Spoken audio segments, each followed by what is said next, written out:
Israel के हमले में मारे गए हिजबुल्लाह चीफ हसन नसरुल्लाह की मौत के बाद पाकिस्तान और भारत समेत पूरे दुनिया भर में प्रदर्शन हो रहे हैं। लखनऊ में कल रात शिया समुदाय के 10,000 से ज्यादा लोग सड़कों पर उतर आए।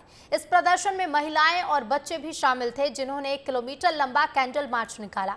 इन सभी ने इजराइल के प्रधानमंत्री बेंजामिन नेतन्याहू के पोस्टर जलाए और नारेबाजी की। लखनऊ के अलावा सुल्तानपुर और कश्मीर में भी ऐसे ही प्रदर्शन हुए। विदेशी आतंकवादी की मौत पर हमारे देश में होने वाले ऐसे प्रदर्शन पर कई सवाल भी उठते हैं। देखिए इस रिपोर्ट में। दुनिया का सबसे बड़ा टेररिस्ट जिसने सबसे ज्यादा कत्ल और गारत किए हैं, मेरे ख्याल में हिटलर के बाद नेतन्याहू है। हमारे दिल में बहुत दर्द है।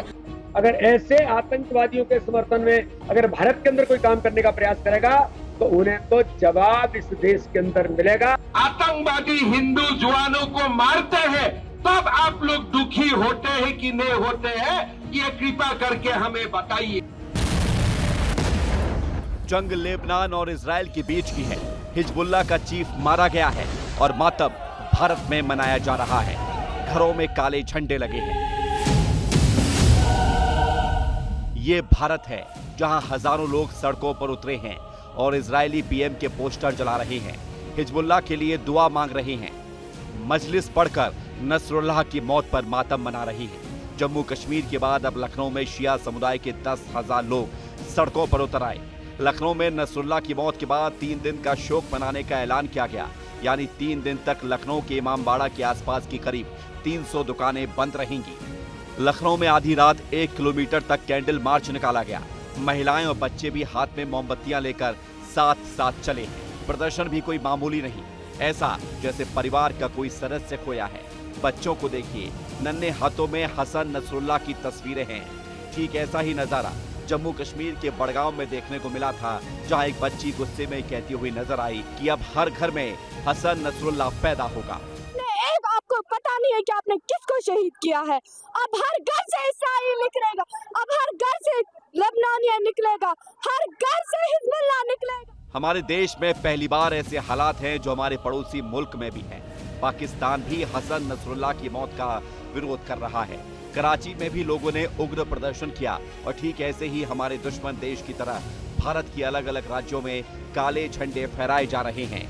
ये चिंता का विषय इसलिए बन चुका है क्योंकि हसन नसरुल्लाह को आतंकवादी माना गया है। हिजबुल्लाह एक आतंकवादी संगठन है। 22 जुलाई 2013 को यूरोपीय संघ ने आतंकवादी संगठन इसे घोषित किया। इजराइल, पश्चिमी देश और खाड़ी देश भी इसे आतंकवादी संगठन मानते हैं।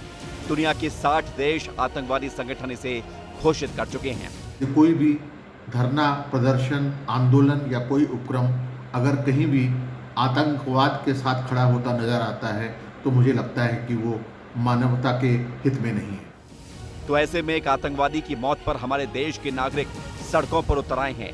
केवल नागरिक ही नहीं, पीडीपी चीफ ने पहले अपना दौरा भी रद्द किया और अब इजरायली पीएम को ही आतंकवादी बता दिया। जो पूरी इंटरनेशनल कम्युनिटी है उनको चाहिए कि वो ये जो सबसे बड़ा, मेरे ख्याल में दुनिया का सबसे बड़ा टेररिस्ट जिसने सबसे ज्यादा कत्ल और गारत किए हैं, मेरे ख्याल में हिटलर के बाद, हिटलर ने तो लोगों को मारने के लिए चैम्बर्स बनाए थे जिसमें वो मारते थे ज्यूज को, मगर जो नेतन्याहू है इसने तो फलस्तीन को एक गैस चैम्बर बना दिया है। इसने तो लेबनान को गैस चैम्बर, जहां ये लोगों को हजारों की तादाद में मारा। सवाल आपके मन में उठता होगा कि आखिर एक आतंकवादी से लोगों को इतनी हमदर्दी क्यों? तो दरअसल हसन नसरुल्लाह वो था जो इजराइल जैसे ताकतवर देश को खुली धमकी देने से भी नहीं डरता था। अरब देशों में मजबूत पकड़ रखता था। आज उसके समर्थक लेबनान, ईरान तक सीमित नहीं हैं, बल्कि पूरी दुनिया में मौजूद हैं। हसन नसरुल्लाह ने बनाया हिजबुल्लाह, 32 की उम्र में संगठन भी बना दिया। इजराइल को अंदाजा भी नहीं लगा। लेबनान सरकार का हिस्सा बन गया था नसरुल्लाह।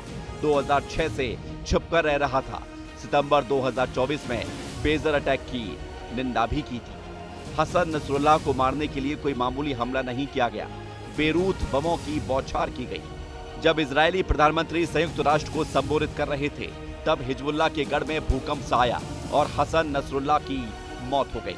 इजराइल का दावा है कि 20 आतंकी और मारे गए हैं। तो क्या अब नसरुल्लाह का संगठन खत्म हो जाएगा? क्योंकि हसन की मौत के बाद संगठन के भविष्य पर सवाल उठ रहे हैं। Bureau report, star news.